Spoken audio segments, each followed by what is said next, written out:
Combo boxes and list boxes are a mainstay of data bound scenarios. So let's review the key properties you're going to want to have at the tip of your fingers every time you go to do data binding with these. First off, they both derive from items control. So all the concepts around items controls and items presenters and things we've been talking about so far apply. The data binding properties that are going to be most important to you include first and foremost the item source. This is the one you're going to set to a collection that's going to render out the individual items within the combo box or list box. Next, if you want to keep it simple, you can use the display member path property. Display member path is going to be the name of a property on each data bound object that you want turned into a string and rendered as a string within the combo box or list box.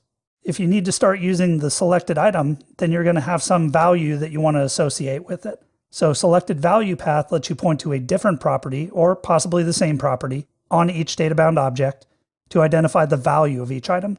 Typically, this is going to be an ID-like property, something like a primary key type property that you can use to go and retrieve the whole object from a database or to transmit that ID around as a unique identifier for a particular object. Hand in hand with selected value path is the selected value property.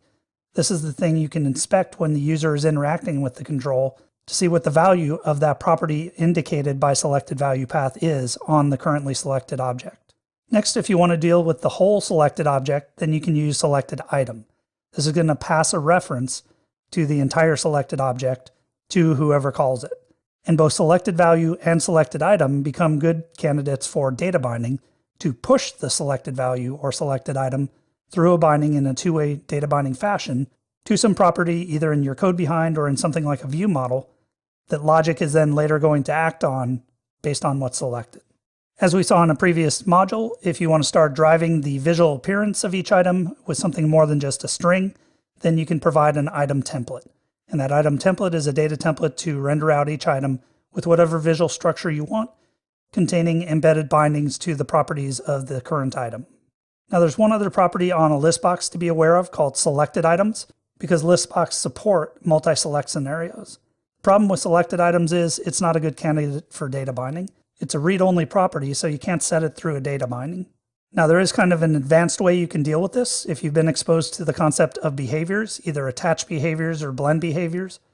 These are extensibility points you can write and embed in your XAML. You could write a custom behavior that monitors the selection changed event of the items control, reads the values from selected items, and then pushes those values as a collection through some property that the behavior exposes through a binding.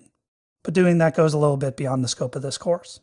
So let's dive into a demo that reviews all of these important properties and how to use them in combo boxes and list boxes.